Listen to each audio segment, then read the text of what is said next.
Bonjour à tous et à toutes et bienvenue sur le Renard littéraire.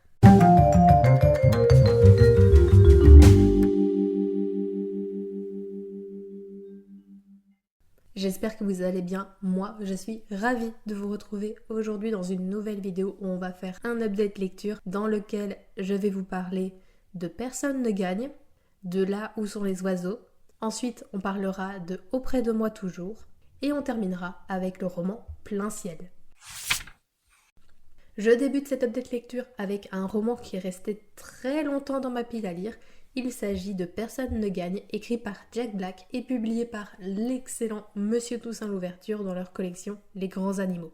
Personne ne gagne, c'est un roman autobiographique retraçant l'histoire de Jack Black, de son vrai nom Thomas Callaghan, qui était un yeg, c'est-à-dire très rapidement un perceur de coffres ayant vécu à la fin du 19e et au 20e siècle, ayant sévi dans l'ouest des États-Unis ainsi qu'au Canada.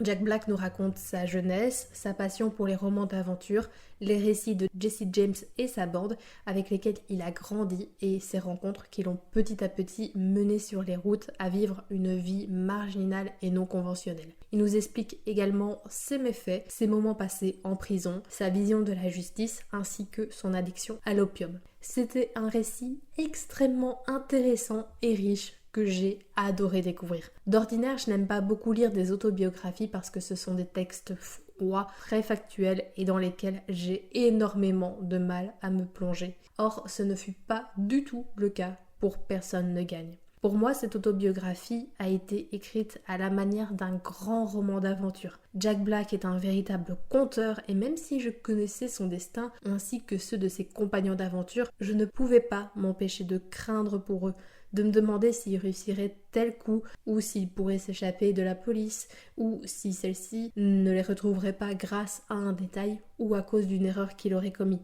Et de fait, les pages défilaient toutes seules et j'étais complètement absorbée par ma lecture. Même si le roman est écrit à la manière d'un roman d'aventure, j'ai trouvé que Jack Black n'idéalisait pas son mode de vie. Il ne le regrette pas une seule seconde non plus, mais il est très honnête et très franc avec le lecteur ou la lectrice. Son but n'est pas de romantiser sa vie ou de se lamenter sur ce qu'il aurait dû faire pour rentrer dans le droit chemin, pour vivre une existence honnête et paisible, parce que ce qui est fait et Jack Black n'a plus aucune prise dessus. En dehors de ce récit sur sa vie de yeg, de cambrioleur et de bandit, l'auteur nous livre donc une réflexion très novatrice et avant-gardiste sur l'utilité de la prison, la philosophie à adopter face au non-respect des règles, sur la justice et puis sur la non-violence. Aujourd'hui, les réflexions de l'auteur sont peut-être une évidence, mais encore une fois, il a vécu à la fin du 19e et au début du 20e siècle, donc les conditions d'incarcération n'étaient pas du tout les mêmes. Jack Black raconte y avoir vécu des humiliations, des punitions corporelles et de la torture, notamment avec la camisole de force. Je regrette simplement que le récit se soit beaucoup accéléré à la fin et que l'auteur n'ait pas pris le temps d'expliquer plus en détail comment il a quitté cette vie marginale pour vivre une existence bien plus banale. J'aurais aimé en savoir plus sur les obstacles qu'il a dû franchir, sur le regard des autres, les portes qui se sont peut-être fermées au vu de son passé. Mais dans tous les cas, ça a été une excellente lecture. Ça sentait le western, la poussière, et j'avais l'impression d'évoluer dans une grande épopée à travers l'Amérique de l'Ouest et le Canada. Donc je ne peux que vous recommander Personne ne gagne. Après l'Amérique, direction la Norvège, puisque j'ai lu Là où sont les oiseaux de Maren Uthaug. Je pense que ça se prononce comme ça, mais je n'en suis absolument pas certaine. Et donc ce livre est publié chez Gallmeister. Nous suivons donc l'histoire de Johan, un jeune homme qui souhaite partir pour l'Amérique avec Anna, son grand amour. Cependant, pour subvenir aux besoins de sa mère vieillissante, Johan devient gardien de phare et se marie non pas avec Anna, mais avec Marie, la fille du pasteur. Ils ont rapidement 2 enfants ensemble, mais ce n'est pas pour autant que la vie au phare est douce et agréable, bien au contraire. C'est un roman contemporain qui me faisait de l'œil depuis quelques temps, mais que je n'avais jamais osé lire parce que, comme je l'ai expliqué plusieurs fois, j'étais persuadée que le catalogue de la maison d'édition n'était pas fait pour moi. Mais comme ce constat n'a plus lieu d'être, je me suis lancée dans cette lecture et je dois dire que sans être le meilleur Gallmeister que j'ai lu, c'était une bonne lecture et j'ai passé un beau moment. Enfin, aussi bon que cela puisse être au vu de l'histoire et de ses thématiques. Là où sont les oiseaux, c'est un roman choral où on suit le point de vue de Joanne, Darling qui est donc la fille de Joanne et de Marie, et enfin on termine avec le point de vue de Marie. C'était un découpage très intelligent qui permet de plonger peu à peu dans toute l'horreur de cette histoire et de mesurer quel point ce qui s'y passe est sordide, parce que comme chacun se terre dans un silence de plomb qui ne communique pas ensemble, aucun des personnages présentés n'a vraiment toutes les pièces du puzzle, et puis ils ont tous des ressentis très différents face à la même histoire. Par contre, comme je le disais, c'est très sordide et l'histoire se destine à un public adulte et averti uniquement.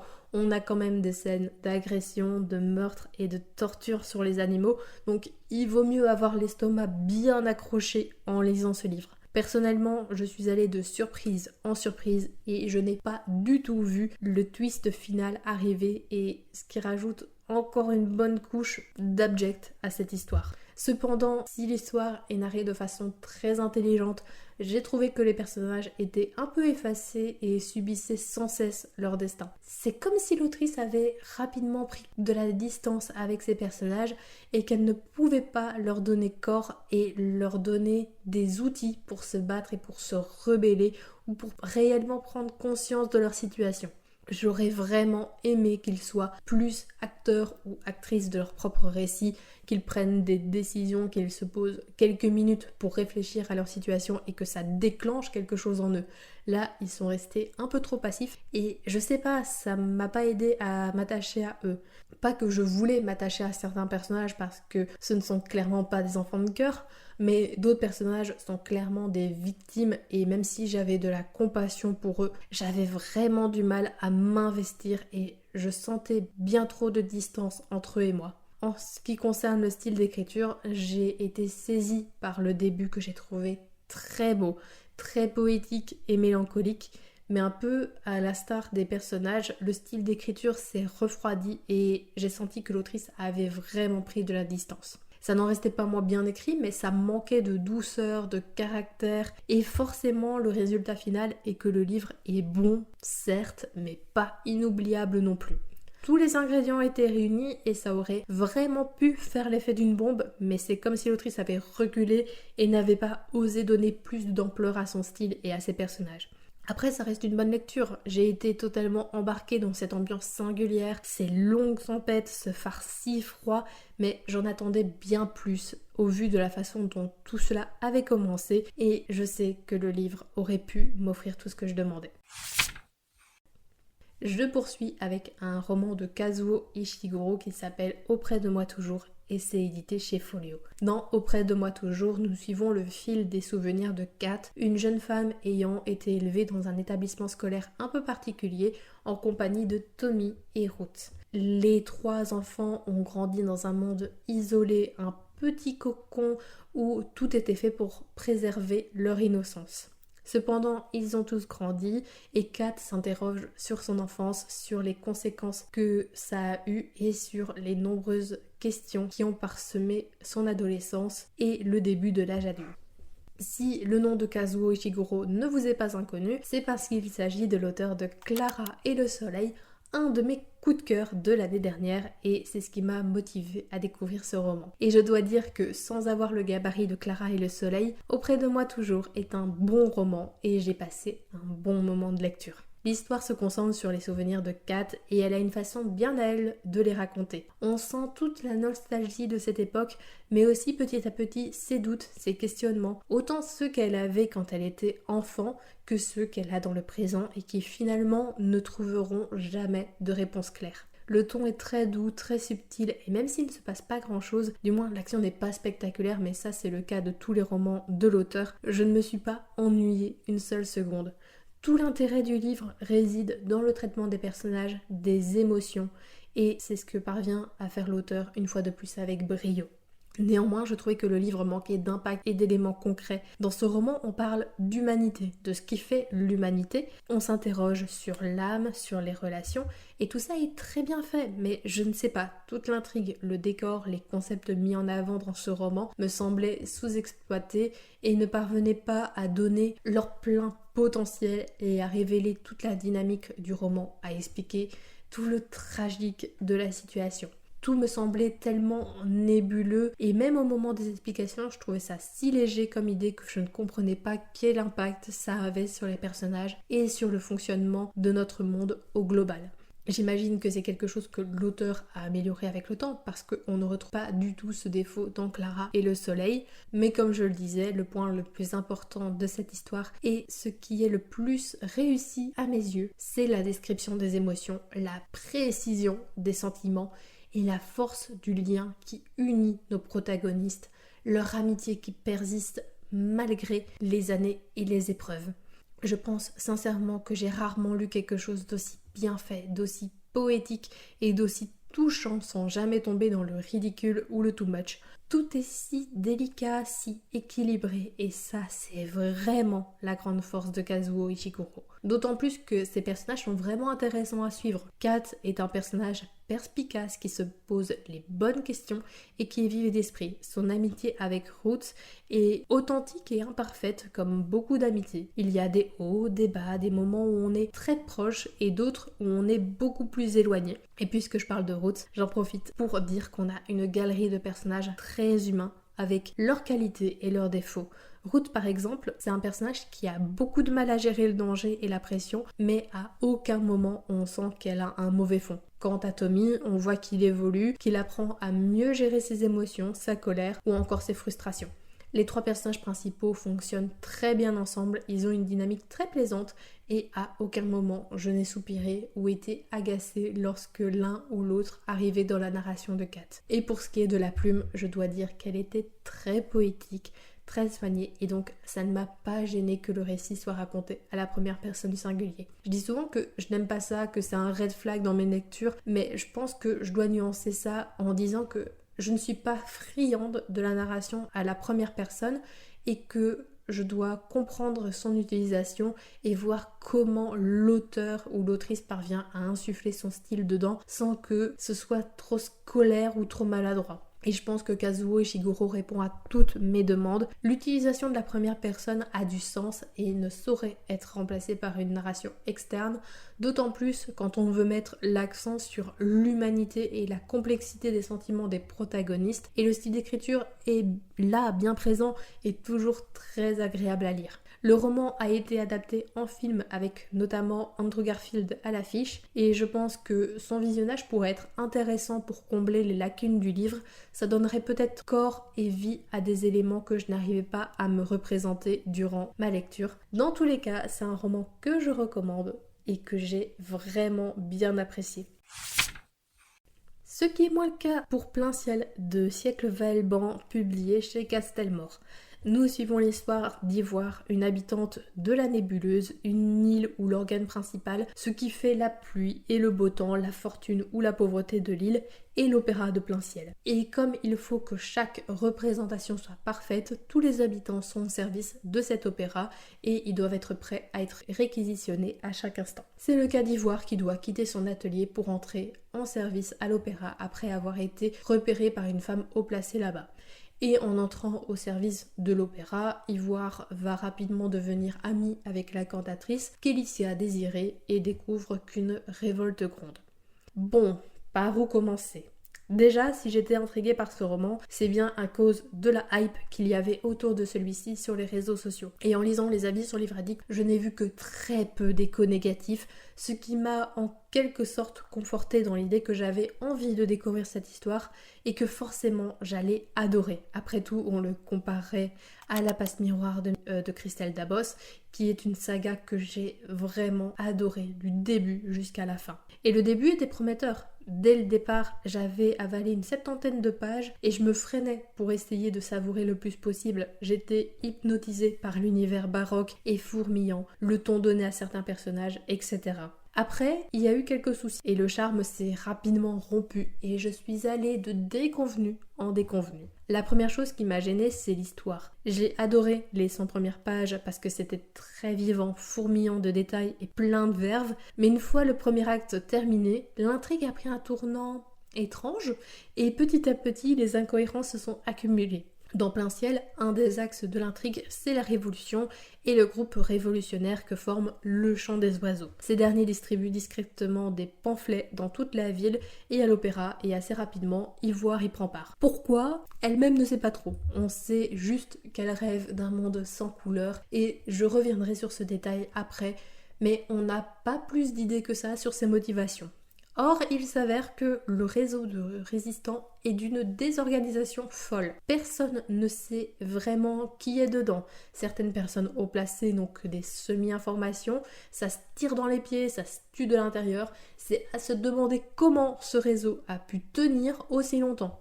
Je vous ferai pas un cours complet sur les mouvements sociaux, mais pour que la mobilisation soit efficace, il faut que le groupe protestataire ait une certaine force et donc une organisation concrète. Je pense sincèrement qu'un membre du Chant des Oiseaux qui n'est pas identifié comme tel par 99% de ses membres et qui détruit le mouvement de l'intérieur par des actions stupides, ce n'est pas ce que j'appellerais une organisation concrète. Mais passons sur le fait que le Chant des Oiseaux aurait dû mourir dans l'œuf il y a bien longtemps. Il y a un autre point qui m'a dérangé dans l'histoire, c'est l'ajout systématique d'éléments narratifs sortis d'on ne sait où et peu exploités.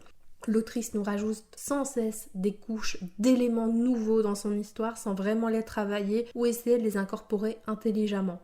Soit il aurait fallu faire plusieurs tomes autour de cette histoire, auquel cas ça aurait été beaucoup plus digeste, soit il fallait tout simplement s'abstenir d'ajouter autant d'éléments qui ne servaient pas le récit et alourdissaient la narration. En plus de ça, ces ajouts constants, ça donne un effet de shonen des années 2000, et encore, c'était bien moins fait que ça, parce que je me moque un peu des shonen des années 2000 en pointant les tropes, les constructions narratives et certains mécanismes qui ont clairement fait leur temps, mais au moins ça s'étale sur plusieurs tomes, plusieurs arcs, et ça déboule d'une suite logique. Dans Plein Ciel, c'était pas du tout le cas. Ajoutons à tout ceci un système de domination raciale inversé très malaisant, des phrases grossophobes ultra vexantes, des scènes terriblement gênantes où on insiste fortement sur la corpulence et la grande taille de certains personnages. Si j'ai terminé le roman, c'est parce que j'avais quand même bon espoir que ça se reprenne en main et que la fin soit à la hauteur. Et puis j'étais curieuse de connaître le sort réservé à Kélissia, personnage que j'appréciais quand même un petit peu. Bon, la fin n'a pas sauvé quoi que ce soit et j'aurais dû m'y attendre. En ce qui concerne les personnages, à part Kélissia comme je le disais, aucun n'a trouvé grâce à mes yeux. J'aimais bien y voir dans le premier acte, même si je trouvais que pour un personnage décrit comme asocial et introverti et n'aimant pas beaucoup les êtres humains, elle était très à l'aise en leur présence. Et son comportement n'était pas du tout réservé à une poignée d'êtres humains avec qui elle aurait tissé des liens solides, et ce qui expliquerait le fait qu'elle ne soit pas sur la réserve avec eux. Mais après le premier acte, Ivoire est devenue insupportable et petit à petit, on la voit subir chaque événement. Chacune de ses réflexions est erronée et à côté de la plaque. Pour quelqu'un qui dit connaître les règles de la société et savoir que chacun joue un jeu à l'opéra, elle m'a semblé terriblement crédule et naïve. Elle réagit toujours avec un temps de retard, même quand la réponse est sous son nez. Bref, on nous la présente comme un personnage intelligent, clairvoyant, mais ce n'est pas du tout ce que j'ai ressenti. Je ne m'attarderai pas sur le personnage de Chandelier qui est terriblement ennuyant, la famille d'Ivoire qui est très cliché. Pour moi, seule Kélissia sort un peu du lot, mais on ne la voit pas suffisamment à mon goût. Le style d'écriture est pompeux, grandiloquent et très mal maîtrisé. L'autrice a certainement voulu donner un style baroque et soutenu, mais ça ne passe pas très bien. Il y a des phrases qui ne veulent rien dire, d'autres où on se serait bien passé des termes pompeux et désuets comme croquignolet. Enfin bref, je pourrais m'étendre pendant encore des heures et des heures à vous raconter tout ce qui ne va pas dans ce roman, mais je vais simplement conclure en vous disant que pour moi, ça a été une énorme déception.